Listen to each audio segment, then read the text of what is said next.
नमस्कार। मैं भारत सोपोरी रेडियो वितस्ता की ओर से आयोजित आज के दिन अखिल भारतीय कवि सम्मेलन के सभी दर्शकों का और सुनने वालों का मैं अभिनंदन करता हूं। मित्रों, आज लाखों निर्वासित कश्मीरी पंडितों का 31वां बलिदान दिवस है। मुझे इस बात की प्रसन्नता है कि मेरे शुभचिंतक और वरिष्ठ कवि डॉक्टर अग्निशेखर जी ने मुझे इस अवसर पर इस कवि सम्मेलन को आयोजित करने का सुझाव दिया।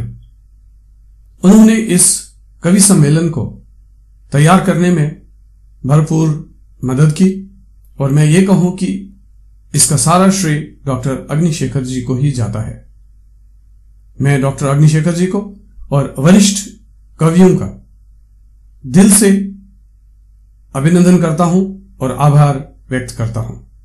इस दिन पर हम आतंकवाद के भेंट चढ़े कश्मीरी पंडितों के बलिदान पर पूरे विश्व में श्रद्धांजलि कार्यक्रम आयोजित करते हैं। हमें अपने दर्शकों को यह कहते हुए हर्ष हो रहा है कि इस कवि सम्मेलन में जम्मू से, दिल्ली से, बेंगलुरु से, तिरुवनंतपुरम से और देश के विभिन्न जगहों से कवियों ने भाग लिया। तो आइए आज के इस 31वें बलिदान दिवस पर यानी आज 14 सितंबर 2020 को हम इस कार्यक्रम की शुरुआत करते हैं। हम शहीदों की स्मृति में आयोजित इस कवि सम्मेलन की शुरुआत करते हैं सुपरिचित कवि राकेश धर द्विवेदी की कविता से। श्री राकेश धर द्विवेदी समकालीन हिंदी कविता के सुपरिचित नाम है। आप नई दिल्ली में रहते हैं। राकेश धर द्विवेदी कश्मीरी निर्वासितों के प्रति अत्यंत संवेदनशील है। आइए राकेश धर द्विवेदी जी। मैं राकेश धर द्विवेदी, दिल्ली से। मेरी कविता का शीर्षक है चिराग तले अंधेरा। वे दुनिया के तमाम बौद्धिकों की सिरमौर होने का दावा करते हैं, नोबेल प्राप्त के लिए दौड़ते हुए, हाफते हुए। वे अपनी कविता में सीरिया, फिलिस्तीन, इराक में हुए नरसंहारों का जिक्र करते हैं। वे जिक्र करते हैं सीरिया के भूख से तड़पते हुए बच्चों का, इराक के शरणार्थी शिविरों में रह रहे कुर्द शरणार्थियों का, फिलिस्तीन, अफगानिस्तान में मानवाधिकार मूल्यों के हनन का। वे चिराग है, वे प्रकाश फैलाना चाहते हैं मानवता का सारी दुनिया में, लेकिन उन्हें नहीं दिखाई देता दशकों से जन्मभूमि से निर्वासित कश्मीरी पंडितों के दुख, खीर भवानी के दशकों से सुने पड़े दरवाजे, कश्मीरी पंडितों के नरसंहार से हो गया वितस्ता का लाल पानी और दूध और भोजन के अभाव में रोते चिल्लाते शरणार्थी शिविरों में निर्वासित कश्मीरी पंडित और उनके छोटे छोटे बच्चे। सच है, सच है, वे चिराग है जिनके तले अंधेरा है। सच है, वे चिराग है जिनके तले अंधेरा है। धन्यवाद। अब मैं निर्वासित कवि श्री महाराज कृष्ण भरत को अपनी कविता पाठ के लिए आमंत्रण देता हूं। श्री महाराज कृष्ण भरत पिछले 30 वर्ष से साहित्य और पत्रकारिता में सक्रिय हैं। निर्वासन में इनके कविता संग्रह में खासकर फिरन में छिपाए तिरंगा काफी चर्चित रहा है। अनेक पुरस्कारों से सम्मानित कवि महाराज कृष्ण भरत जी, आइए आपका स्वागत है। मेरा नाम महाराज कृष्ण भरत है। वर्तमान में मैं एक शिक्षक के नाते कार्य कर रहा हूं। विगत 40 वर्षों से शब्द साधना में रत हूं। लगभग 10 वर्ष मैंने महानगर दिल्ली में पत्रकारिता के क्षेत्र में दिए। पत्रकारिता के क्षेत्र में मैं सक्रिय रहा। मैंने 8 पुस्तकों का संपादन किया है। मेरे 2 कविता संग्रह हैं, एक पुस्तिका है। एक संग्रह का नाम है फिरन में छिपाए तिरंगा, दूसरा है नीम तुझे नमन। फिरन में छिपाए तिरंगा की भूमिका में साहित्यिक हृदय राष्ट्र नेता श्री अटल बिहारी वाजपेयी जी ने कहा था, जो शुभाशीष लिखा उन्होंने मेरे कविता संग्रह का, उसकी 2 पंक्तियां आप सबके सामने साझा कर रहा हूं। वह घड़ी दूर नहीं जब किसी को कश्मीर से हिरण में तिरंगा छिपाकर लाने की व्यवस्था नहीं होगी, क्योंकि वह शान से कश्मीर के हर घर पर निर्भीक फहरा रहा हो। इसी संदर्भ में हिरण में छिपाए तिरंगा से उद्धृत एक कविता आप सबके सामने रख रहा हूं। शीर्षक है कविता का भी हिरण में छिपाए तिरंगा। मैं आजाद भारत का गुलाम शरणार्थी विवश हूं रिलीफ कमिश्नर की गुलामी के लिए। मैं आजाद भारत का गुलाम शरणार्थी विवश हूं रिलीफ कमिश्नर की गुलामी के लिए। रिलीफ की लंबी कतार में खड़ा मेरा अधेड़ पिता, रिलीफ की लंबी कतार में खड़ा मेरा अधेड़ पिता खोज रहा है चिलचिलाती तेजाबी धूप में चिनार की छां। मुझे निर्वासन में धकेलकर आजाद कश्मीर का स्वप्न देख रहा है मेरे गांव का पड़ोसी। मुझे निर्वासन में धकेलकर आजाद कश्मीर का स्वप्न देख रहा है मेरे गांव का पड़ोसी। मेरी जमा पूंजी को तिरंगा समझकर जला दिया था उसने 15 अगस्त को।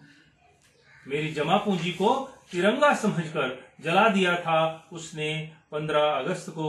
आज मैं 15 अगस्त कैसे मनाऊं?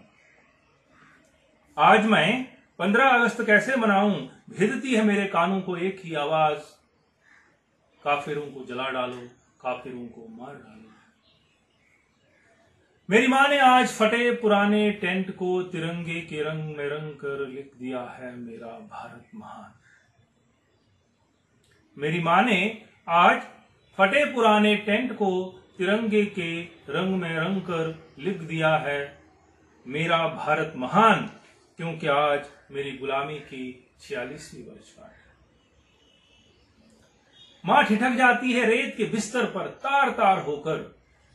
मां ठिठक जाती है रेत के बिस्तर पर तार तार होकर। सुना है उसने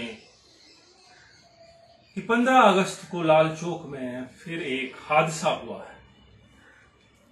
3 साल पहले मैं भाग आया था हिरण में छिपाए तिरंगे को। 3 साल पहले मैं भाग आया था हिरण में छिपाए तिरंगे को, और आज आजादी मेरे लिए 3 अक्षरों का एक जमावड़ा है।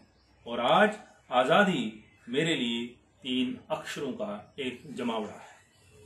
यह कविता 1995 में प्रकाशित हुई थी मेरे संग्रह में। इस कड़ी में जो तिरंगे के प्रति भाव रखते हुए 2020 में जो कविता मैंने रची है वह आप सबके सामने रखना चाहूंगा। शीर्षक है तिरंगा। आओ मैं तुम्हें सौंपता हूं विरासत में कश्मीर। आओ मैं तुम्हें सौंपता हूं विरासत में कश्मीर। तुम लिख देना मेरी ओर से मेरी माटी पर नमन। तुम लिख देना मेरी ओर से मेरी माटी पर नमन। मैं तुम्हें सौंप रहा हूं केवल नींव। ये पेड़ पौधे, ये गर्व से ताकता गगन, मेरे यह विशाल पर्वत। ये पेड़ पौधे, ये गर्व से ताकता गगन, मेरे यह विशाल पर्वत नहीं बचा सके थे उस दिन मेरे तन्हा घर को। जब उन्मादी हो गई हवा ने जला डाला था मेरा पूरा गांव। जब उन्मादी हो गई हवा ने जला डाला था मेरा पूरा गांव, पर नहीं जला पाए मेरी आस्था, मेरे विश्वास और फिरन में छिपाए तिरंगे को। पर नहीं जला पाए मेरी आस्था, मेरे विश्वास और फिरन में छिपाए तिरंगे को। आज वही तिरंगा बरसों बाद फिरन के कवच से बाहर निकल आया है। आज वही तिरंगा बरसों बाद फिरन के कवच से बाहर निकल आया है और फहर रहा है मेरे रिश्ते घावों पर मरहम बनकर। एक अंतिम कविता इस कार्यक्रम के लिए। नींव तुझे नमन।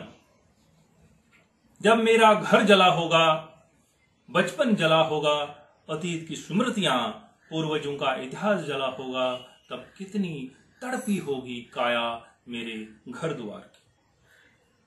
मैं शर्मिंदा हूं मेरे घर, मैं तुम्हारे साथ न जल सका। मैं शर्मिंदा हूं मेरे घर, मैं तुम्हारे साथ न जल सका, पर तुम्हारी व्यथा से अलग नहीं है मेरी तड़प। पर तुम्हारी व्यथा से अलग नहीं है मेरी तड़प। मैं हर बार तड़पा हूं तुम्हारे लिए, तुम तक पहुंचने के लिए।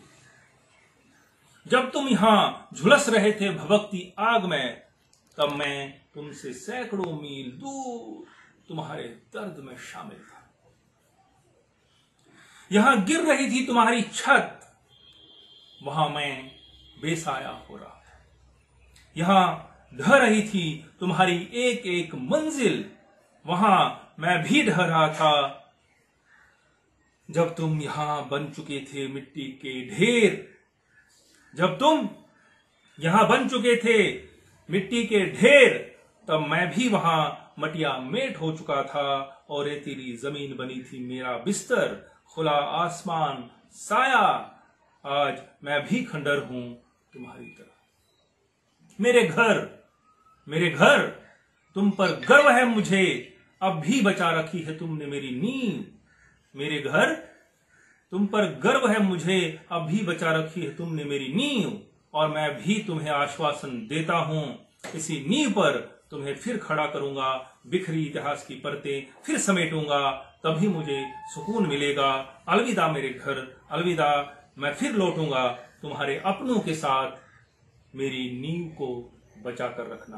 धन्यवाद। हिंदी के दो कवियों की कविताएं सुनने के बाद मैं बुलाने जा रहा हूं एक ऐसे चर्चित कश्मीरी साहित्यकार को जो न केवल एक महत्वपूर्ण कवि हैं, बल्कि एक अनुवादक, विचारक और वरिष्ठ आलोचक भी है।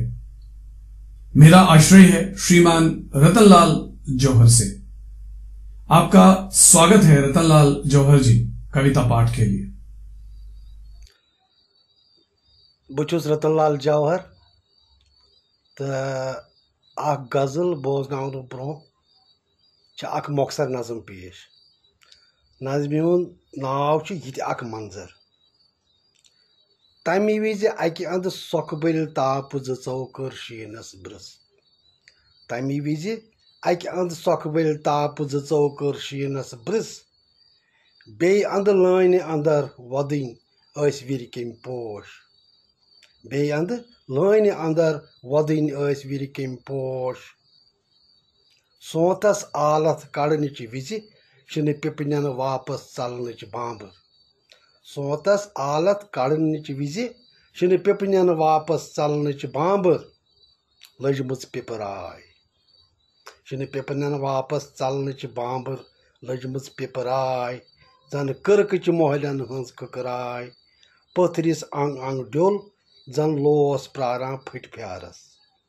पथरिस अंग अंग ड्योल जन लोस प्रारां फट फ्यारस। पेट कन नब पेट कन नब ओबुरक फंबडींग तापत ता थावां शीरित।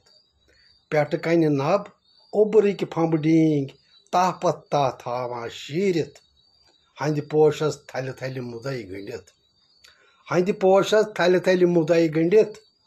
पन पोंपुर जूर पक सत पक मिलवित करां तवाफ। हंद पोशस थल थल मुदई गंडित। पन पोंपुर जूर पक सत पक मिलवित करां तवाफ। तमी विज यमी विज म्यानन वचकानन मज बेलगी अस त्रमज डाफ। तमी विज यमी विज म्यानन वचकानन मज बेलगी अस त्रमज डाफ। तो वन अ गजल। गजल हुंद गोडनुक शार छु। वुनि छिम मे पेवां याद शहील साथ समन बल। वुनि छिम मे पेवां याद शहील साथ समन बल। वुनि छम न मशा माय तसंज राय ततिच कल। वुनि छिम मे पेवां याद शहील साथ समन बल। वुनि छम न मशा माय ततिच राय ततिच कल। सो ओस षिनित खिरक बदल नल मे प्रजनो।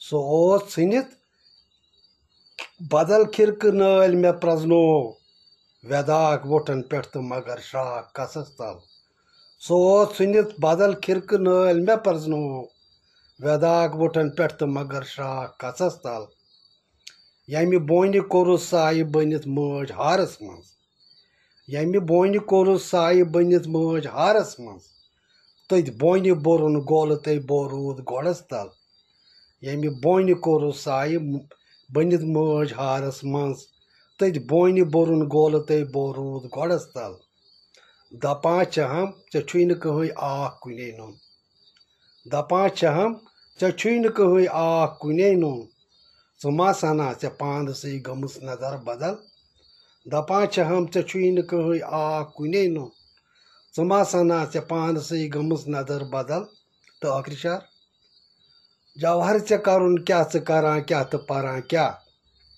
जवाहर चे करुन क्या च करा क्या तो परा क्या वल पख्त करो पाज व्यतस्ताई करो माल जवाहर चे करुन क्या च करा क्या तो परा क्या वल पख्त करो पाज व्यतस्ताई करो माल उन मे पेवा याद शहीद साथ समन बल उन छम न मशा माय ततिज राय ततिज कल। धन्यवाद।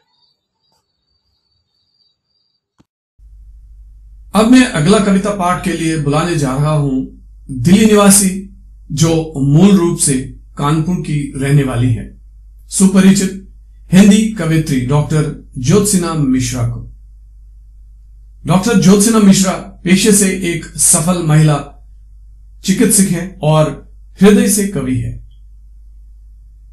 बेहद संवेदनशील और प्रतिभाशाली डॉक्टर ज्योत्सना मिश्रा लाखों कश्मीरी निर्वासित पंडितों के सवाल पर काफी सक्रिय है और पिछले ही वर्ष कानपुर में एक साहित्य उत्सव में एक पूरा सत्र कश्मीरी पंडितों की त्रासदी को समर्पित किया।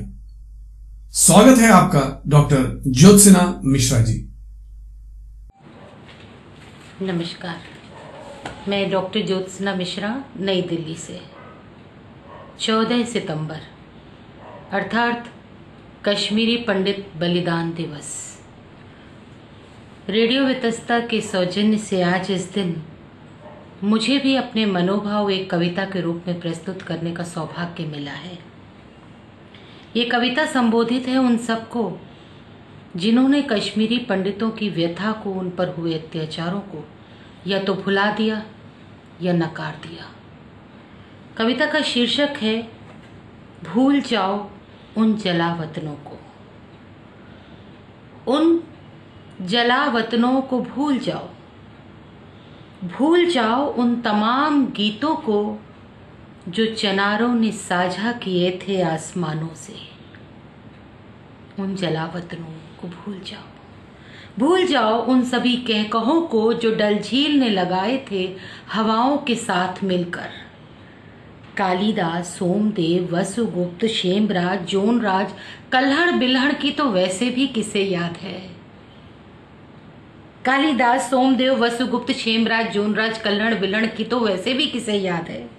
भुला दो ललद्वत को भी, भुला दो ललद्वत को भी, भुला दो हब्बा खातून की सदा, दीनानाथ नादिम और मोतीलाल क्यूमों की किताबें हवाले कर दो दीमकों के। दीनानाथ नादिम और मोतीलाल क्यूमों की किताबें हवाले कर दो दीमकों के। मंटो को पाकिस्तान भेज दो, चकबस्त को भूलना मत भूलना, चकबस्त को भूलना मत भूलना। उफक के किनारों को ताकीद कर दो, उफक के किनारों को ताकीद कर दो। सावधान रहें रातों की बेहिसाब तारीकियों से। उफक के किनारों को ताकीद कर दो, सावधान रहें रातों की बेहिसाब तारीकियों से। कि उगाता है बार बार, रातों की बेहिसाब तारीकियों से कि उगाता है बार बार एक बागी चांद अग्निशेखर, अग्निशेखर। उसे जला वतन करो, उसे जला वतन करो, जल्दी करो। बारूदी सुरंगों से पाट दो खेल के मैदान, बारूदी सुरंगों से पाट दो खेल के मैदान, बो दो केसर की क्यारियों में AK-47, सुलगा दो स्कूलों की मेजें कुर्सियां, ताले डालो विश्वविद्यालयों में। सुलगा दो स्कूलों की मेजें कुर्सियां, ताले डालो विश्वविद्यालयों में। ध्यान रहे यहीं से लौटने की कोशिश करेंगे वो अपनी जमीन की मोहब्बतों के मारे हुए लोग। ताले डालो विश्वविद्यालयों में, क्योंकि यहीं से लौटने की कोशिश करेंगे वो अपनी जमीन की मोहब्बत के मारे हुए लोग। नदियों के नाम बदल दो, नदियों के नाम बदल दो, वो उन्हें पुराने नामों से ढूंढते रह जाएंगे। बदल दो रास्तों के नक्श, नेस्ता नाबूद कर दो उनके घर। जल्दी करो वरना वो लौट आएंगे, जल्दी करो वरना वो लौट आएंगे। हरगिज न भूलना राज तरंगिणी को दफन करना। इतिहास में बड़ी ताकत होती है दिलों को बदलने की, इतिहास में बड़ी ताकत होती है दिलों को बदलने की। वो सिखा देंगे सहिष्णुता का पहला पाठ त्रिक शास्त्र पढ़ाकर, वो सिखा देंगे सहिष्णुता का पहला पाठ त्रिक शास्त्र पढ़ाकर। वो विष्णु शर्मा बनकर पंचतंत्र की कहानियां रचेंगे, वो लीला नाथ लड़ी शाह कहेंगे और फिजाएं चहक उठेंगी। बड़ी मुश्किल होगी तब, बड़ी मुश्किल होगी तब। तुम अपने बच्चों को कैसे समझाओगे फिदायीन होने का अर्थ? बड़ी मुश्किल होगी तब। तुम अपने बच्चों को कैसे समझाओगे फिदायीन होने का अर्थ? इसलिए जल्दी करो, इसलिए जल्दी करो। खींच कर निकालो सभी को, निकालो खींच कर निकालो सभी को। बच्चे बूढ़े मर्द जहन्नुम में भेजो, औरतें यहीं रहें तो बेहतर। बच्चे बूढ़े मर्द जहन्नुम में भेजो, औरतें यहीं रहें तो बेहतर। सारी रवायतें, मोहब्बतें, संगीत, साहित्य, सबको देश निकाला दे दो, सबको देश निकाला दे दो। हर अलग शय को चुन चुन के निकालो। ये दोस्ती निभाने का समय नहीं है, तुम्हारे लिए ये दोस्ती निभाने का समय नहीं है। संस्कृति, सभ्यता, सहिष्णुता सबको जला वतन कर दो, फिर उन जला वतनों को भूल जाओ। संस्कृति, सभ्यता, सहिष्णुता सबको जला वतन कर दो, फिर उन जलावतनों को भूल जाओ। नमस्कार, धन्यवाद। अब मैं कविता पाठ के लिए एक युवा निर्वासित कश्मीरी कवित्री को आमंत्रित करने जा रहा हूं, जो धर्मशाला हिमाचल प्रदेश में रहती है। आप है श्रेया रतन भट्ट। इस तरह के किसी कवि सम्मेलन में श्रेया रतन भट्ट जीवन में पहली बार भाग ले रही हैं। आइए श्रेया जी, आपका स्वागत है। नमस्कार, मेरा नाम श्रेया रतन है। मैं मूल रूप से कश्मीर के सोपोर की रहने वाली हूँ और इस समय धर्मशाला हिमाचल प्रदेश में निवास करती हूँ। मैं आज आपके सामने अपनी दो छोटी छोटी कविताएं पढ़ना चाहूंगी। मेरी पहली कविता का शीर्षक है समुद्र। दीर्घ लहरें सतह पर, दीर्घ लहरें सतह पर, खामोश भीतर दुनिया है। दीर्घ लहरें सतह पर, खामोश भीतर दुनिया है। गुम कितनी पहेलियां इसमें, गुम कितनी पहेलियां इसमें, लहरें छिपाती सदियां हैं। शांत हो तो ऐसा लगे, शांत हो तो ऐसा लगे, प्यार ही प्यार समाया है। क्रोध में न जाने कितनी, क्रोध में न जाने कितनी, निगली इसने कहानियां हैं। नीला इसका रंग लगे, श्वेत इसकी छाया है। चमक इतनी तीव्र, चमक इतनी तीव्र, मोती उगलती सीपियां हैं। रोशन कभी न तल हुआ, रोशन कभी न तल हुआ, फिर भी सुंदर लगती इसकी दुनिया है। कोई तो शक्ति है रोशन इसमें, कोई तो शक्ति है रोशन इसमें, जो ज्योतित हर भाग है। अनोखे रंग हैं, अनोखे रंग हैं तल में इसके, हर रंग की मिलती मत्स्याएं हैं, हर रंग की मिलती मत्स्याएं हैं। नीला इसका रंग लगे, श्वेत इसकी छाया है। क्रोध शांत सुंदर कुरूप, क्रोध शांत सुंदर कुरूप, मिश्रण अनेक भावों का है। नीले नभ के साये में, नीले नभ के साये में, नीला प्रतिबिंब इसका अक्सा है। विश्वास नहीं होता, विश्वास नहीं होता, कैसे इसमें धड़कता जीवन इतना है। प्रेरणा स्रोत कितनों का है, प्रेरणा स्रोत कितनों का है, हर बार सागर भाया है, हर बार सागर भाया है। नीला इसका रंग लगे, श्वेत इसकी छाया है। मेरी दूसरी कविता का शीर्षक है कुम्हार का घड़ा।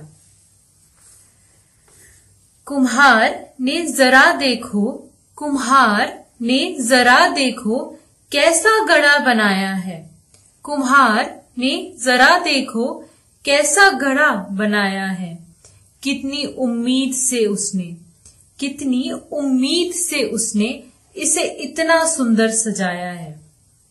हाथों को घायल करके, हाथों को घायल करके इतना मजबूत इसे बनाया है। सपनों को इसमें रख उसने, सपनों को इसमें रख उसने, ख्वाबों का घड़ा सजाया है, ख्वाबों का घड़ा सजाया है।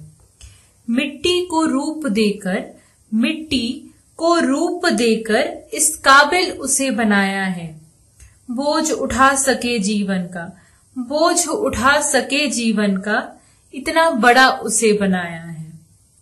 धरती का अंश लेकर, धरती का अंश लेकर ताप से उसे चमकाया है। धरती का अंश लेकर ताप से उसे चमकाया है। कितनी मेहनत करके, कितनी मेहनत करके कुम्हार ने उसे आकार में लाया है, कुम्हार ने उसे आकार में लाया है। कुम्हार ने जरा देखो कितना सुंदर घड़ा बनाया है। धन्यवाद। कवि सम्मेलन की अगली कड़ी के रूप में अब निर्वासित वरिष्ठ हिंदी कवि डॉक्टर उपेंद्र नाथ रैना को आमंत्रित करता हूं। डॉक्टर उपेंद्र नाथ रैना कविता के अलावा कहानी और नाटक भी लिखते हैं। आपके कई चर्चित कविता संग्रह हैं। आप आकाशवाणी महानिदेशालय से कार्यक्रम सहायक निर्देशक पद पर सेवानिवृत्त हो चुके हैं। आइए डॉक्टर उपेंद्र नाथ रैना जी, आपका कविता पाठ के लिए स्वागत है। नमस्कार मित्रों, आज जो मैं आपको रचनाएं सुना रहा हूं वे रचनाएं मां को समर्पित हैं। सबसे पहले जो कविता मैं आपके सामने प्रस्तुत कर रहा हूं उसका शीर्षक है सन्नाटे से सवाल करती आंखें। सन्नाटे से सवाल करती आंखें अब थक चुकी हैं। सन्नाटे से सवाल करती आंखें अब थक चुकी हैं। पूछती हैं क्यों नहीं आती कोई भी चिट्ठी उन दूर वादियों से, पहाड़ों से।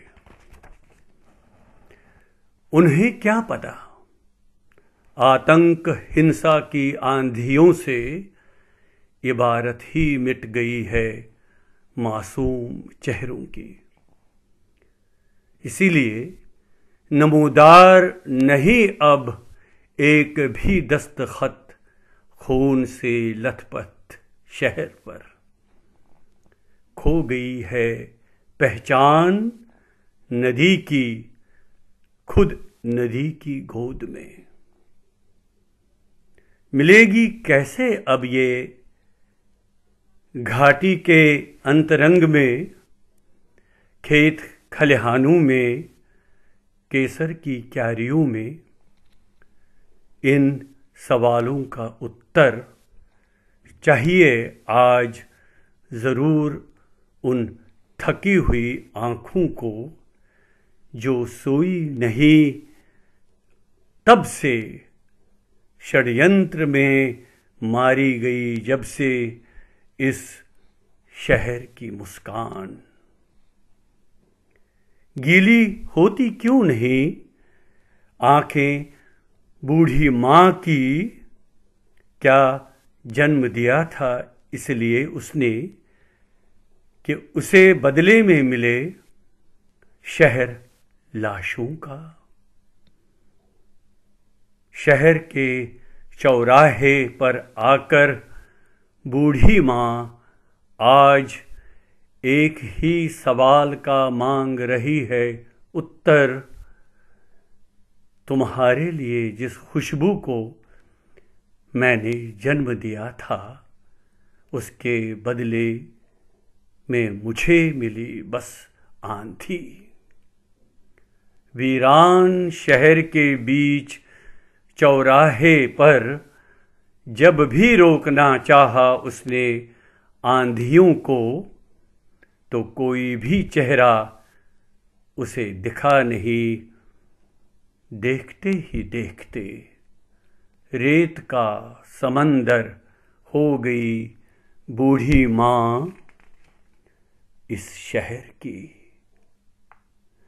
देखते ही देखते रेत का समंदर हो गई बूढ़ी माँ इस शहर की, मगर सन्नाटे से सवाल करती आंखें अब थक चुकी हैं, पूछती हैं क्यों नहीं आती कोई भी चिट्ठी उन दूर वादियों से, पहाड़ों से। ये थी माँ को समर्पित पहली रचना। अब जो दूसरी रचना मैं आपके समक्ष प्रस्तुत कर रहा हूँ, इसके बारे में संक्षिप्त में मैं आपको ये बताना चाहूँगा। 1990 के बाद जब हमारा परिवार भी कश्मीर से जबरन निर्वासित होकर वहाँ से बाहर निकल आए, तो यहाँ पर सब फिर हम दिल्ली में रह रहे थे। एक दिन पिताजी चले गए, माँ वो पीड़ा सह नहीं पाई। कुछ वर्षों बाद जब वो बहुत बीमार हो गई, कश्मीर की याद करते करते, तो एक दिन मुझसे कह रही है, सबा, ये मेरे घर का नाम है, परिवार का नाम है, अस्कर गछो में वापस, अस्करो तारो कश्मीर वापस, हम कब कश्मीर वापस जाएंगे। तो मैं उनको दिलासा दिलाता रहा कि जाएंगे, हम ज़रूर चले जाएंगे। लेकिन एक दिन वो भी चली गई हमें छोड़कर। तो उन्हीं को समर्पित ये मेरी दूसरी कविता है, सुनिएगा। माँ, हम घर छोड़ आए हैं, आज कहाँ हैं। माँ, हम घर छोड़ आए हैं, आज कहाँ हैं। किस पथ पर, जनपथ पर या राजपथ पर। माँ, घर छोड़ते वक्त तुम भूल आई थोड़ी सी आग, शायद बुझी नहीं होगी अभी तक। माँ, घर छोड़ते वक्त तुम भूल आई थोड़ी सी आग, शायद बुझी नहीं होगी अभी तक। क्या इसीलिए हम अभी जीवित हैं? क्या इसीलिए अभी हम जीवित हैं? माँ, घर छोड़कर हम अपनी नदी भूल आए वहाँ, अब कैसे बह रही होगी।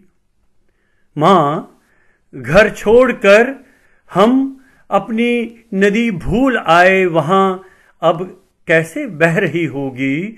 माँ, मुझे वो नदी बहुत बहुत याद आ रही है, तुम्हें भी याद आ रही होगी। माँ, जब भी लौट जाएंगे हम अपना घर, क्या नदी सूख गई होगी? वैसे माँ, मैं कम से कम अपने इन आंसुओं की धारा से उस नदी को सूखने नहीं दूंगा माँ। अपनी नदी को माँ तुम जीवित रखना, अपनी नदी को भीतर से माँ तुम जीवित रखना, तुम भी जीवित रहना। माँ, अपनी नदी को भीतर से तुम जीवित रखना, तुम भी जीवित रहना। नदी को अभी युगों युगों तक जीवित बहते हुए देखना है। माँ, नदी को अभी युगों युगों तक जीवित बहते हुए देखना है। ये थी मेरी रचनाएं जो माँ को समर्पित थी। धन्यवाद। अब मैं आदर के साथ कविता पाठ के लिए बुलाने जा रहा हूं उर्दू के कवि श्री आदर्श अजीत को। श्री आदर्श अजीत उर्दू कविता करने के अलावा एक उपन्यासकार भी है तथा अनुवादक भी। आदर्श अजीत अंग्रेजी में समान रूप से समकक्षाएं और लेख लिखते हैं। इनकी कई चर्चित पुस्तकें भी है। आपका कविता पाठ के लिए स्वागत है श्री आदर्श अजीत जी। नमस्कार, मैं आदर्श अजीत एक जदीद आज़ाद नज़म पेश करता हूँ। उन्वान शुमशान दुखी है।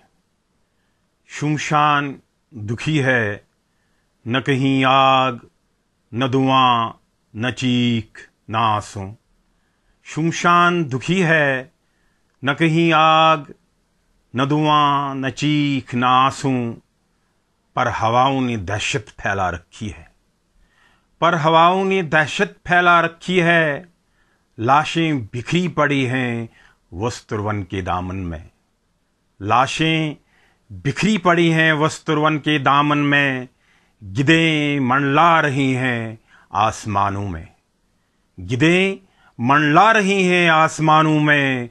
बहती हुई नदी के किनारे बूढ़ा साधु पूछ रहा है, बहती हुई नदी के किनारे बूढ़ा साधु पूछ रहा है, लाशों के वारिस कहाँ हैं, लाशों के वारिस कहाँ हैं। क्यों मिला बनबास उन्हीं को, कौन बनाएगा चिताएं। क्यों मिला बनबास उन्हीं को, कौन बनाएगा चिताएं। लाशों का कसूर यही था, अपनी मिट्टी से जुड़ी हुई थी। लाशों का कसूर यही था, अपनी मिट्टी से जुड़ी हुई थी। शुमशान दुखी है, शुमशान दुखी है। और दूर परदेश में चलती फिरती जिंदा लाशें, जिन्हें मालूम नहीं शुमशान है देवत या किसी और नदी का किनारा। शुमशान दुखी है। और दूर परदेश में चलती फिरती लाशें, जिन्हें मालूम नहीं शुमशान है देवत या किसी और नदी का किनारा। शुमशान दुखी है, शुमशान दुखी है। नमस्कार। अब मैं बेंगलुरु निवासी हिंदी की सुपरिचित कवित्री डॉक्टर उषा रानी राव से निवेदन करता हूं कि वह अपना कविता पाठ करें। डॉक्टर उषा रानी राव कविता के अलावा अनुवादक, आलोचक, संस्कृत कर्मी और विचारक हैं। आपकी कई चर्चित पुस्तकें हैं। अनेक सम्मान और पुरस्कार आपको प्राप्त हुए हैं। आप भी जलावतन कश्मीरी पंडितों की त्रासदी और उनके मानव अधिकारों के प्रश्न पर पूरी संवेदनशीलता से जुड़ी हुई हैं। मैं आपका अभिनंदन करता हूं। सादर नमस्कार।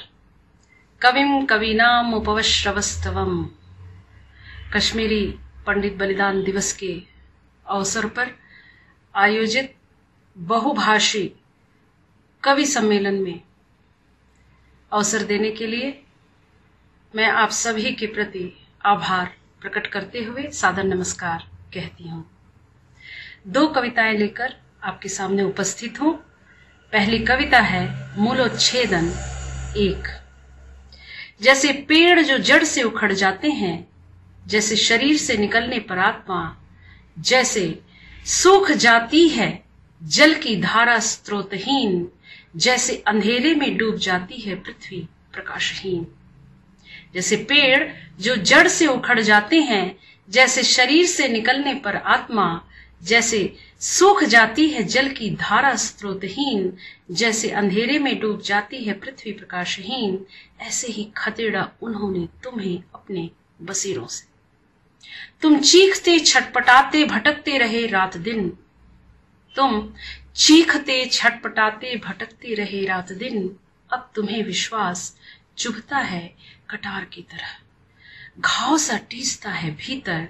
जाने कौन सा लम्हा था खून ने बुझाई थी खून से प्यास, जाने कौन सा लम्हा था खून ने बुझाई थी खून से प्यास। उसी में घुल गया था जहर घृणा का, लेकर बाहुपाश में अपने कर गया रिक्त मानवता को, कर गया रिक्त मानवता को। भटकते तो जानवर भी नहीं, उनके भी होते हैं ठिकाने, और इस तरह कर दिया जड़ विहीन, उठा दी दीवार बीच तुम्हारे इस तरह, और कर दिया जड़ विहीन, उठा दी दीवार बीच तुम्हारे इस तरह। दूसरी कविता मूलोच्छेदन 2। खदेड़े गए इस तरह जिंदगी की त्रास ले तरसते भटकते रहे, खदेड़े गए इस तरह जिंदगी की त्रास ले तरसते भटकते रहे। चलती रही जुल्म की चाकी रात दिन, चलती रही जुल्म की चाकी रात दिन। रिसने लगा मवाद धर्मांध का, रिसने लगा मवाद धर्मांध का। सभी नैसर्गिक रंगों से विहीन बने तुम, देश का महज रेखा चित्र भर। सभी नैसर्गिक रंगों से विहीन बने तुम, देश का महज रेखा चित्र भर। सुलग रही है तुम में अगरबत्तियां से, महका दिया बचपन को जला भी दिया। वे बैठे हैं हाथ पर हाथ धरे, वे बैठे हैं हाथ पर हाथ धरे। उन्हें मालूम हो कि हम राहों में है खड़े, शक के किले में है कातिल का इंतजार, शक के किले में है कातिल का इंतजार। दर्द बेहिसाब, दर्द बेहिसाब, मरहम कब कैसे करें एतबार, दर्द बेहिसाब, मरहम कब कैसे करें एतबार। सादर आभार। आइए अब बारी है एक ऐसे वरिष्ठ कवि की जो कहानीकार भी हैं, फिल्मकार भी हैं, स्तंभकार और विचारक भी हैं, कौशल समाचार के हिंदी भाग के संपादक भी हैं। आप जान गए होंगे कि मैं जिनकी बात कर रहा हूं वो है श्री महाराज कृष्ण शाह। आपका स्वागत है महाराज कृष्ण शाह जी कविता पाठ के लिए।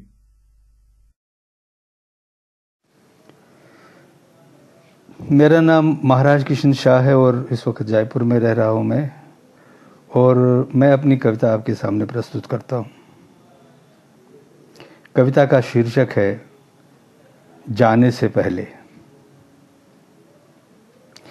जाने से पहले तुम्हें ठीक से जी भर कर देख लिया होता, कौन जानता था कि फिर कभी लौटना न होगा।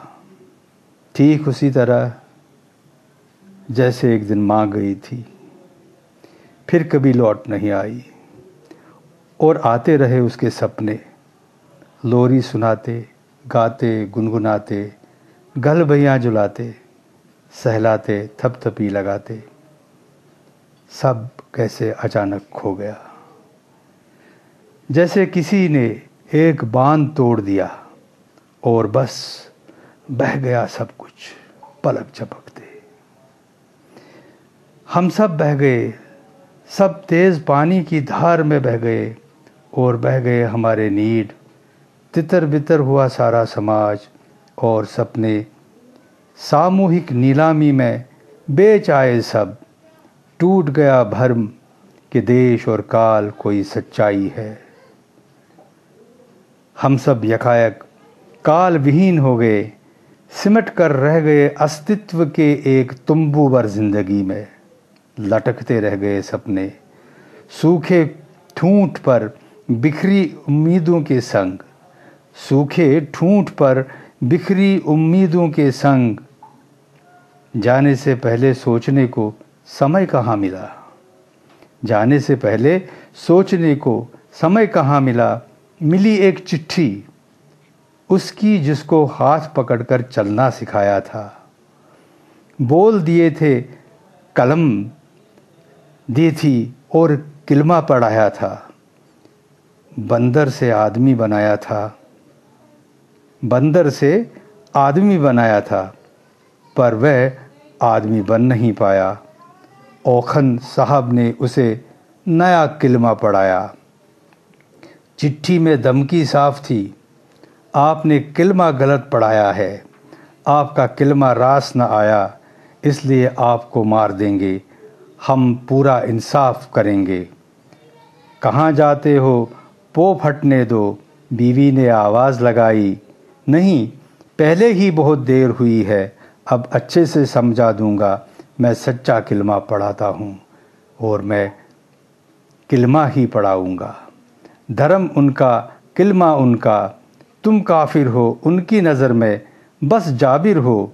अच्छा है मेरी मानो, अच्छा है मेरी मानो, इन सियाह सिरों पर तरस खाओ, इनकी नज़रों में ये आ चुकी हैं, उनकी नज़रों में ये आ चुकी हैं, इनको उनके कहर से बचाओ, यहाँ से भाग जाओ।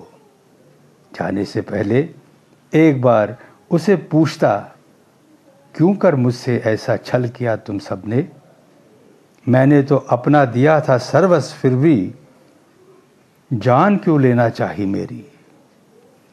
क्या खतरा है मुझसे तुमको, क्या छीना है मैंने तुमसे?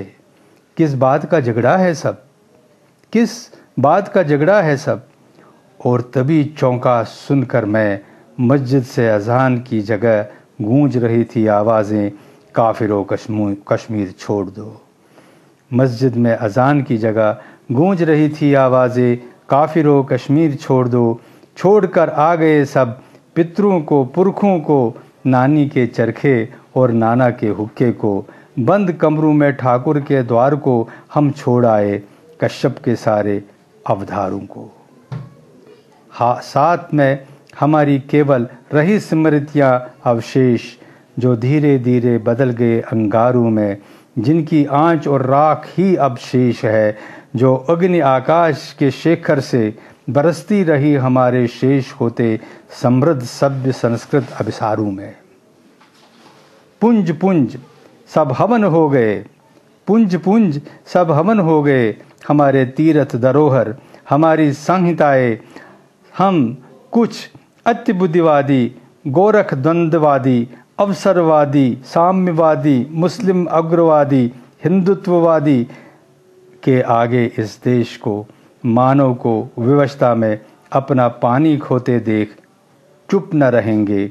हमने ये कहाँ सोचा था, जाने से पहले कहाँ सोचा था, क्योंकि मैं ठीक से तुम्हें देख न पाया। हम विस्थापित, अभिशापित, सांप्रदायिक कहलाए और मुझे अनायास ही ये सड़क छू गई, जो मेरी पनौती बनी आज तक मुझसे चिपकी है और जो कहीं से भी किसी भी रूप में वापस अपने घर नहीं जाती, क्योंकि ये सड़क के बीच कई आतंकी सुरंगें लाद कर भी मैं खुद को शुरू से सिरे पर देखता हूँ। मैं ऐसी जगह पहुँच गया हूँ जहाँ कोई मील का पत्थर नहीं, न फासलों का पता, ना ही किसी नज़दीकी सविदा के पदचिन्ह। मैं जैसे किसी दलदल ने, मुझे जैसे किसी दलदल ने पकड़ लिया हो और समय के घोड़ों को जैसे काट मार गया हो। यहाँ मौसम, महीने, दिन जैसे गायब हैं, सिर्फ खाली होना और भर जाना समय बीतने का आभास है। सिर्फ खाली होना और भर जाना समय बीतने का एहसास है।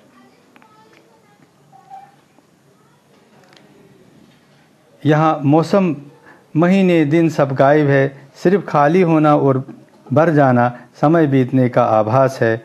खबरों और उत्सव वेलाओं तक सिमटा सारा समाज है।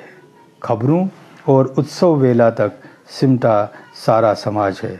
धन्यवाद। अब हम चलते हैं तिरुवनंतपुरम, केरल, जहां से हमारे साथ जुड़ी हैं प्रसिद्ध कवित्री, चिंतक, अनुवादक, संस्कृत की विदुषी और कृत्या, इंटरनेशनल पोइट्री फेस्टिवल की यशस्वी निर्देशक डॉक्टर रति सक्सेना।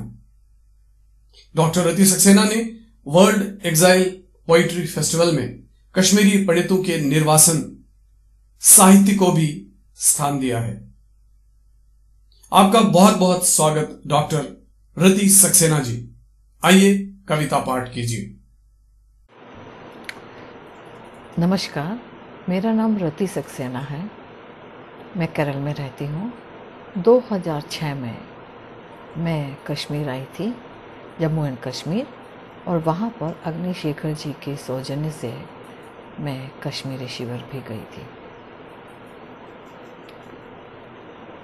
वहाँ से आने के करीब 2 साल बाद मैंने ये कविता लिखी, क्योंकि मैं उन्हें कभी भुला ही नहीं पाई। उनकी वे आँखें, उनके दुख, उनकी वेदना, उनकी पीड़ा। तो ये कविता है कश्मीरी शरणार्थी शिविर को याद करते हुए। आजकल मैं काफ़ी कुछ भूलने लगी हूँ, जैसे चश्मा, पर्स या फिर चाबियाँ। कभी कभी तो यह भी भूल जाती हूँ कि मैं भूल ही क्या रही थी। फिर भी वे सब मुझे याद है, 2 साल गुजरने के बाद भी। उनसे मिलते ही मुझे माँ की बेसाख्ता याद आई थी, जिन्हें उनकी खूबसूरती के कारण हर कोई इन्हीं से जोड़ता था, जिनसे मैं आज मिल रही थी। मैं उन्हें फिर से देख रही थी और इनका चेहरा माँ के चेहरे से गटमट हो रहा था। वे अपनी ज़मीन से उखड़ कर आए हैं, अपने ही देश में शरणार्थी बनकर, और माँ बेमन से बसी है बेटी के घर। उसके चेहरे की रौनक उड़ी, फिर पैरों ने जवाब दिया, बिल्कुल वैसे ही जैसे इनके। पहले पाँव ने जवाब दिया, फिर हाथों ने, और फिर सड़ने लगी देह पीप घाव से माँ की। और ये जिनके पहले पैर काटे गए, फिर हाथ, फिर सड़ा दिया टिन के शिविरों में। काफ़ी कुछ भूलने के बाद भी मैं एक कमरे के शिविर में सब्दी ब्याही घूंघट में छुपी नववधू को भूल नहीं पा रही थी। माँ के गले से निकलती घोंघों से बेचैन हो जाती हूँ और सोचने लगती हूँ कि कैसे मनी होगी उस जोड़े की सुहाग रात। मेरी बेचैनी और बढ़ जाती है जब असंख्य सवालों वाला वह युवा चेहरा मेरी आंखों के सामने डट जाता है। पता नहीं क्यों मेरी भूलने की आदत उन लोगों को नहीं भुला पाती जिनके दर्द को सभी भुला पाए हैं। मेरा दिमाग सुन्न पड़ता जा रहा है और मैं कोशिश करती हूँ कि मैं उन्हें भुला दूँ माँ के साथ। मैं उन्हें भुला दूँ माँ के साथ। अब मैं कश्मीरी भाषा के एक वरिष्ठ कवि श्रीमान प्रेमनाथ शाद जी को आमंत्रण देने जा रहा हूं। श्री प्रेमनाथ शाद 1990 में हुए कश्मीर घाटी से हमारे सामूहिक निर्वासन से पूर्व ही अपनी कश्मीरी गजलों और नज्मों के लिए सराहे जाते रहे हैं। इधर जलावतनी में उनकी लेखनी लगातार मार्मिक लेखन में व्यस्त है। आइए सुनते हैं श्री प्रेमनाथ शाद जी को। आपका स्वागत है प्रेमनाथ शाद जी। नमस्कार, बचुस प्रेमनाथ शाद तो बह पर अख नज़म तो यथ उन्वान शहीदन श्रद्धांजलि। नमन असी बेई करो पन्नन शहीदन,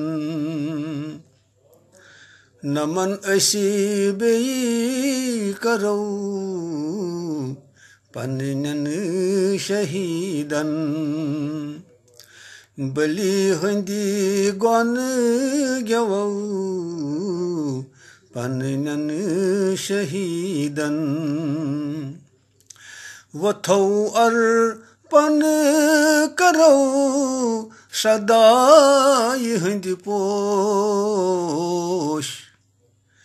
परो सरी पेमो पन्नन शहीदन। परन सरी पेमो पन्नन शहीदन। बलि जूदिथ लछन सासन रछुख जू, ते कति हूरिथ हेको पन्नन शहीदन। बबन माजन बेनन बायन छलो ओशी, भरोसा यच दिमो पन्नन शहीदन। यमो सन हरि अछरो ल्यूख इतिहास, यमो सन हरि अछरो ल्यूख इतिहास। गवाह तारीख छौ पन्नन शहीदन। गवाह तारीख छौ पन्नन शहीदन। तिमो बोर खून जिगर की रंग गुलालन, तिमो बोर खून जिगर की रंग गुलालन। डकस टिक जोर गुलो पन्नन शहीदन। डकस टिक जोर गुलो पन्नन शहीदन। दरख्शां छु अमर छु जाविदा छु, दरख्शां छु अमर छु जाविदा छु। दिलन मज छु वनौ पन्नन शहीदन।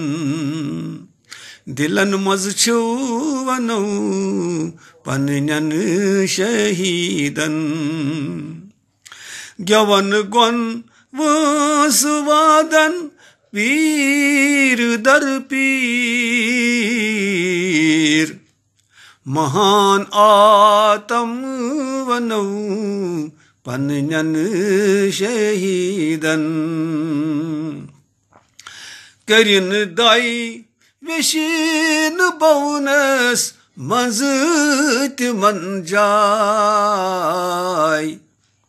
करिन दाई विशीन बोनस मजत मन जाय। रोहन शाती मंगौ पन्नन शहीदन। आखिरी शार। तिहुंद शुक्रान शादाशोबी लाजिम, तिहुंद शुक्रान शादाशोबी लाजिम। करौ यूता हेकौ पन्नन शहीदन करौ यूता हेकौ पन्नन शहीदन नमन बेई असी करौ पन्नन शहीदन बलि हंदी गोन गेवौ पन्नन शहीदन।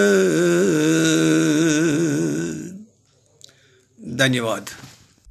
अब मैं बहुत ही आदर और सम्मान के साथ जिस शख्सियत को उनके अंग्रेजी कविता पाठ के लिए बुलाने जा रहा हूं, वो न केवल कवि और कहानीकार हैं, बल्कि एक यशस्वी और लोकप्रिय चिकित्सक और न्यूरोलॉजिस्ट भी हैं।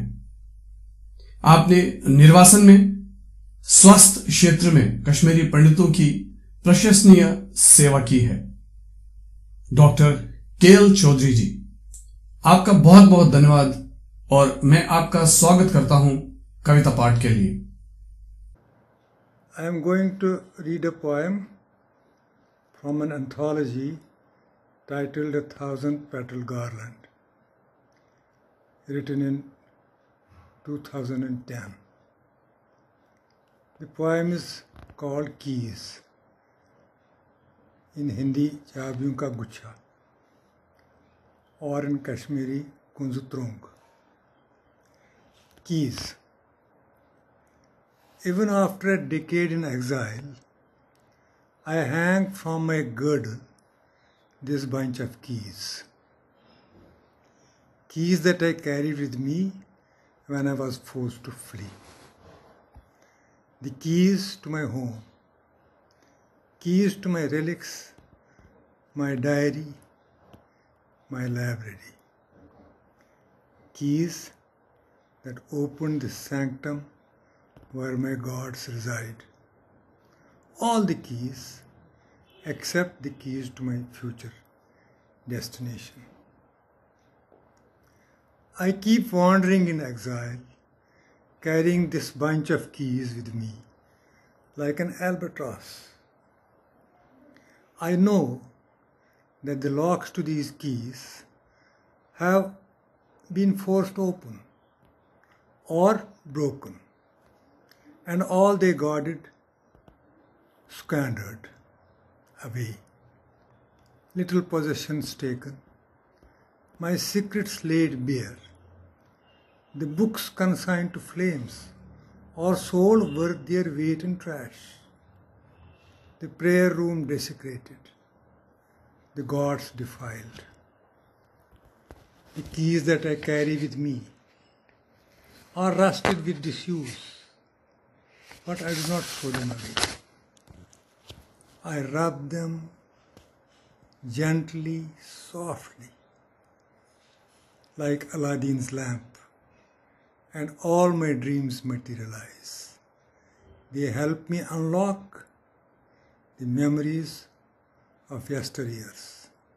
Thank you. अब मैं जिस वरिष्ठ कवयित्री, कहानीकार, उपन्यासकार, डायरी लेखक, विचारक और सामाजिक कार्यकर्ता को आदर के साथ निमंत्रण देने जा रहा हूं, वो अपने कश्मीर पर अपने बहुचर्चित उपन्यास दर्दपुर से अधिक जाने जाने वाली डॉक्टर क्षमा कौल है। आपका बहुत बहुत स्वागत। क्षमा जी, आप अपना कविता पाठ कीजिए। मैं आपको दो छोटी छोटी कविताएं सुनाने जा रही हूँ। पहली कविता है घर। मैं गांव की नदी को समुद्र मानती थी, उसके दूसरे तट को धरती का दूसरा देश। मैं गांव की नदी को समुद्र मानती थी, उसके दूसरे तट को धरती का दूसरा देश। फिर एक दिन आ गई सच्चाई सामने, फिर एक दिन आ गई सच्चाई सामने। छूट गई नदी, छूट गई नदी, खो गए पथ, पृथ्वी हो गई बड़ी, पृथ्वी हो गई बड़ी। पाँव के छाले हो गए रथ, पाँव के छाले हो गए रथ, हो गया वास निवास, खो गया वास निवास। यूं सहसा आ गया सामने सच में समुद्र, यूं सहसा आ गया सामने सच में समुद्र। पर उसमें नहीं था साहस मुझे डुबोने का, पर उसमें नहीं था साहस मुझे डुबोने का। जबकि गांव की नदी मुझे प्रतिदिन ले डूबती, फिर पटकती वापस तट पर कहती जा अब घर। जबकि गांव की नदी मुझे प्रतिदिन ले डूबती, फिर पटकती वापस तट पर कहती जा अब घर। समुद्र अहमन्य, समुद्र अहमन्य, न ले डूबने का था जीवट, न कहने का तट पर लौटा कर जा अब घर घर। न कहने का था, न ले डूबने का था जीवट, न कहने का तट पर लौटा कर जा अब घर घर। दूसरी कविता है उदास लोग। उदास लोगों के पास एक साझा दर्पण था, दर्पण में जो कुछ दिखता था उन्हें ही दिख सकता था। उदास लोगों के पास एक साझा दर्पण था, दर्पण में जो कुछ दिखता था उन्हें ही दिख सकता था। उनकी देह की मिट्टी धरती के भीतर से गूंथी थी, कि उनकी देह की मिट्टी धरती के भीतर से गूंथी थी। हड्डियां पत्थरों से मिली हुई, हड्डियां पत्थरों से मिली हुई। रक्त नदियों से होता हुआ, रक्त नदियों से होता हुआ। स्नायु खदानों से होते हुए, स्नायु खदानों से होते हुए। मन चंद्रमा में गांठ बांधा था सख्त, मन चंद्रमा में गांठ बंधा था सख्त। सूरज न था कहीं, ताप ही ताप था, धुआं पहने ताप। सूरज न था कहीं, ताप ही ताप था, धुआं पहने ताप। फिर भी दिखता था सब कुछ, फिर भी दिखता था सब कुछ उनको ही, सुनता न था कोई उनकी। सब फिर भी दिखता था सब कुछ उनको ही, सुनता कोई नहीं था उनकी। दर्शकों, अब जिस वरिष्ठ कवि से हम कश्मीरी पंडित बलिदान दिवस पर आयोजित इस कवि सम्मेलन में उनकी कविता सुनने जा रहे हैं, वो है प्रसिद्ध कवि और कहानीकार श्री महाराज कृष्ण संतोषी। महाराज कृष्ण संतोषी जी, आपका हार्दिक स्वागत है कविता पाठ के लिए। मैं महाराज कृष्ण संतोषी आपके समक्ष एक कविता प्रस्तुत करने जा रहा हूं। कविता का शीर्षक है ललदद। कहाँ रहती है ललदद आजकल, कश्मीर में या जम्मू दिल्ली अन्यत्र कहीं। मेरी मातृभाषा के बिखरे अक्षरों के बीच उसका प्रतिबिंब कहीं किसी टूटे शब्द या अधूरे वाक्य में झलकता है तो मन उदास हो जाता है। घर नहीं था ललदद का, केवल एक नौका थी जिसे कच्चे धागे से खींचकर वह पहुंचना चाहती थी उस पार जहां घर भी था और आत्मा का अमृत भी। जर्जर है उसकी नौका, जल की जगह विस्तृत कीचड़ है। कहते हैं वह अपनी लय भी भूल गई है और अब भटकती फिरती है यहाँ वहाँ। सबसे पूछती हुई क्या उन्हें स्मरण है उसके वाक, उन वाकों की लय और उनकी विभिन्न अर्थ छवियाँ। जो भी उसे देखता और सुनता है यही कहता है बावरी है। इधर कुछ विचित्र बातें सुनने को मिल रही हैं। कोई कहता है ललदद कश्मीर में ही है और शहर के एक विशाल कब्रिस्तान में छिपी बैठी रोती रहती है और उसके आंसुओं को वितस्ता रात के अंधेरे में चुपचाप पी जाती है। कोई कहता है वह किसी खंडहर मंदिर में घंटों गुमसुम बैठी रहती है और फिर अकस्मात मैना बनकर उड़ जाती है।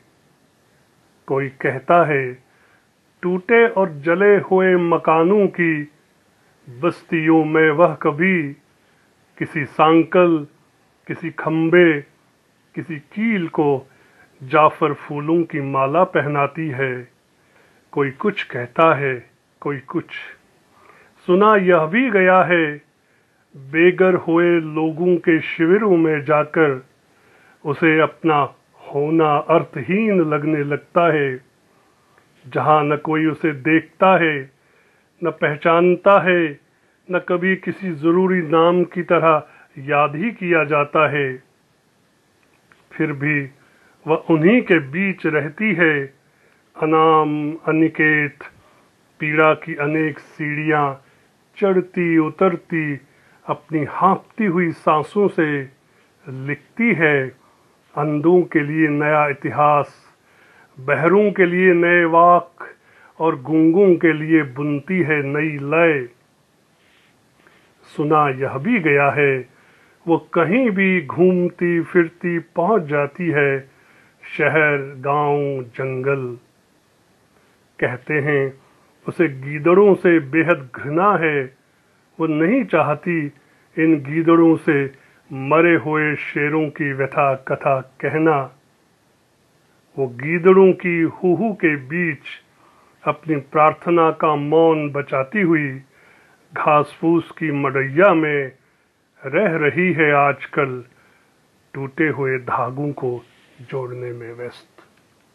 अब कविता पाठ के लिए जिस सुप्रसिद्ध हिंदी कवि, कहानीकार, विचारक, संस्कृत कर्मी और जलावतनी में लाखों कश्मीरी पंडितों के जेनोसाइड और उनके कश्मीर वापसी की लड़ाई में लगातार सक्रिय अंतर्राष्ट्रीय स्तर पर जाने जाने वाले डॉक्टर अग्निशेखर जी को मैं सम्मान के साथ निमंत्रण देता हूं। आपका स्वागत है डॉक्टर अग्निशेखर जी। धन्यवाद। मेरी कविता का शीर्षक है पेड़ पर टंगा एक कवि का शव। कवि सर्वानंद कौल प्रेमी की याद में। ओ कवि मेरी मिट्टी के इस तरह निर्दयता से मार दिए जाने पर भी अपनी कविता की तरह ही हो निर्भीक। ओ कवि मेरी मिट्टी के इस तरह निर्दयता से मार दिए जाने पर भी अपनी कविता की तरह ही हो निर्भीक। प्यारे पुत्र सहित तुम्हारे स्वप्न बीज को तुम्हें टांग दिया उसी बूढ़े चिनार से, जिसकी छाया में कभी सदियों पहले बैठी थी ललद्यद तुम्हारे गांव आकर। तुम्हारे स्वप्न बीज को तुम्हें टांग दिया उसी बूढ़े चिनार से, जिसकी छाया में कभी सदियों पहले बैठी थी ललद्यद तुम्हारे गांव जाकर वाक सुनाए थे तुम्हारे पूर्वजों को, जो आज तक याद थे। वाक सुनाए थे तुम्हारे पूर्वजों को, जो आज तक याद थे गांव की चिड़ियों को। ओ कवि मेरी मिट्टी के, सुना है फिर इसी चिनार के नीचे लगती थी महफिलें, बड़ी ईद और शिवरात्रि पर भांड बजाते शहनाई। ओ कवि मेरी मिट्टी के, सुना है फिर इसी चिनार के नीचे लगती थी महफिलें, बड़ी ईद और शिवरात्रि पर भांड बजाते शहनाई। तुम कहते थे इसी चिनार के नीचे बतियाती गांव की स्त्रियों से सुने थे तुमने हब्बा खातून, रूप भवानी, अर्निमाल के गीत। तुम कहते थे इसी चिनार के नीचे बतियाती गांव की स्त्रियों से सुने थे तुमने, हब्बा खातून, रूप भवानी, अर्निमाल के गीत, उनके दुख, प्रेम उनके। ओ कवि, मेरी मातृभूमि के नोच ली उन्होंने तुम्हारी चमकती आंखें, बांधे पीछे को हाथ, हाथ जो सबसे मिलाते तुम, बांधे पीछे हाथ, हाथ जो सबसे मिलाते तुम, गाय और बैलों को सहलाते हाथ, जिनसे गीता कुरान के किए थे कश्मीरी अनुवाद तुमने। तुम बदल गए उसी चिनार से टंगे एक जिंदा प्रश्न में, जो पूछता है पत्ता पत्ता हर किसी से। ओ कवि हमारे, तुम देखते हो हमारी आंखों से, लिखते हो हजार हजार हाथों से प्रतिरोध की कविताएं, जिन्हें स्वर्ग से सुनने उतरती है ललद्यद, उसी खूनी चिनार के नीचे बैठती है मायूस। दिवंगत हुए शहनाई वादक करते हैं तुम्हें याद, दिवंगत हुए शहनाई वादक करते हैं तुम्हें याद उसी पेड़ के नीचे। और वे चिड़ियां तुम्हारे गांव की, और वे चिड़ियां तुम्हारे गांव की आती हैं तुम्हारी पुण्यतिथि पर यहाँ, आती हैं वे चिड़ियां तुम्हारी पुण्यतिथि पर यहाँ, जलावतनी में हमारे पास, शरणार्थी कैंपों में। ओ कवि मेरी मिट्टी के। अब इस कवि सम्मेलन में सबसे वरिष्ठ और सम्मानित साहित्यकार और विचारक, जो हिंदी और कश्मीरी दोनों भाषाओं में समान रूप से पिछले कोई 60 वर्षों से लिखते आ रहे हैं और आज भी बराबर सक्रिय हैं, उनका नाम है डॉक्टर रतनलाल शांत जी। डॉक्टर रतनलाल शांत कवि हैं, कहानीकार है, नाटककार है, अनुवादक, संपादक, डायरी लेखक और विख्यात आलोचक भी हैं। आज के इस कवि सम्मेलन का समापन इस आदरणीय डॉक्टर रतनलाल शांत जी की कविता पाठ से ही मैं करता हूं। आपका बहुत बहुत अभिनंदन डॉक्टर रतनलाल शांत जी। रेडियो वितस्ता के सुनने देखने वालों को मेरी तरफ से नमस्कार। मैं जो आपको कविता सुनाने जा रहा हूं उसका शीर्षक है वितस्ता का बेटा, वितस्ता का बेटा, वितस्ता नदी का बेटा। तो कविता पेश है।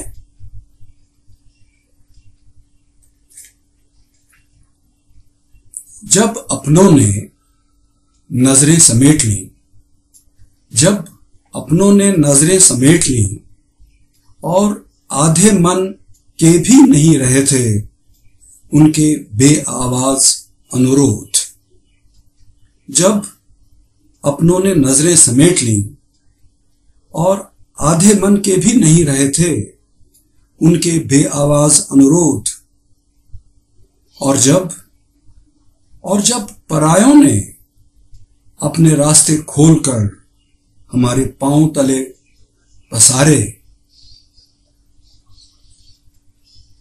तो खुल गई गांठ, रो उठा सब्र और हुआ कुछ ऐसा ऐतिहासिक जो इतिहास में नहीं लिखा था। जब अपनों ने नजरें समेट ली और आधे मन के भी नहीं रहे थे उनके बेआवाज अनुरोध, और जब परायों ने अपने रास्ते खोलकर हमारे पांव तले पसारे तो खुल गई गांठें, रो उठा सब्र और हुआ कुछ ऐसा ऐतिहासिक और हुआ कुछ ऐसा ऐतिहासिक जो इतिहास में नहीं लिखा था। बह निकला वितस्ता का पानी, बह निकला वितस्ता का पानी उल्टी दिशा में, उत्तर से दक्षिण को। बह निकला वितस्ता का पानी उल्टी दिशा में, उत्तर से दक्षिण को। सदियों पुराने मानचित्र याद करता, खुद गाढ़े हुए मील के पत्थर उखाड़कर टोहता दौड़ निकला। बह निकला वितस्ता का पानी उल्टी दिशा में, उत्तर से दक्षिण को। सदियों पुराने मानचित्र याद करता, खुद गाढ़े हुए मील के पत्थर टोहता दौड़ निकला। नील नाग से भरा कलश, नील नाग से भरा कलश सिर पर धरे, सोचता पत्थर पत्थर, बीहड़ बीहड़, कदम बढ़ाता दौड़ निकला। नील नाग से भरा कलश सिर पर धरे, सोचता पत्थर पत्थर, बीहड़ बीहड़, कदम बढ़ाता दौड़ निकला वितस्ता का बेटा। खोज है इसकी नियति, खोज है इसकी नियति, खोज रहा है तब से, खोज रहा है तब से, अपने जैसे मीठे पानी की कोई सूखी लीक। खोज है इसकी नियति, कदम बढ़ाता दौड़ निकला वितस्ता का बेटा। खोज है इसकी नियति, खोज रहा है तब से, अपने जैसे मीठे पानी की कोई लीक, कोई सूखी लीक, मीठे पानी की कोई सूखी लीक। अपनी सी भूली लहर का स्रोत धाम, अपनी सी भूली लहर का स्रोत धाम, किसी गहराई में दफन, अपनी किसी नींव का कोई भला सा नाम। खोज है इसकी नियति, खोज रहा है तब से, अपने जैसे मीठे पानी की कोई सूखी लीक। अपनी सी भूली लहर का स्रोत धाम, किसी गहराई में दफन, अपनी किसी नींव का कोई भला सा नाम। किसी नींव में सुरक्षित आंसू का दाग, किसी नींव में सुरक्षित आंसू का दाग, खोज रहा है वितस्ता का बेटा। किसी अंतः सलिला का, किसी अंतः सलिला का अश्मित झाग, किसी अंतः सलिला का अश्मित झाग। वितस्ता का बेटा कदम बढ़ाता दौड़ निकला, खोज है इसकी नियति, अपने जैसे, और खोज रहा है तब से, अपने जैसे मीठे पानी की कोई सूखी लीक। अपनी सी भूली लहर का स्रोत धाम, किसी गहराई में दफन, अपनी किसी नींव का कोई भला सा नाम। किसी नींव में सुरक्षित आंसू का दाग, खोज रहा है वितस्ता का बेटा। किसी अंतः सलिला का, किसी अंतः सलिला का अश्मित झाग। धन्यवाद। इस कविता पाठ के साथ ही मैं इस अखिल भारतीय कविता सम्मेलन का समापन करता हूं और अंत में एक बार फिर मैं डॉक्टर अग्निशेखर जी का बहुत बहुत धन्यवाद करता हूं कि उनकी मदद से ही मैं इस कार्यक्रम को तैयार कर सका। आप सभी का बहुत बहुत आभार, धन्यवाद। नमस्कार, जय हिंद, जय भारत। रेडियो वितस्ता, हम सफर जिंदगी का, आपका अपना रेडियो, आपकी आवाज। दिल से। सुनते रहिए रेडियो वितस्ता।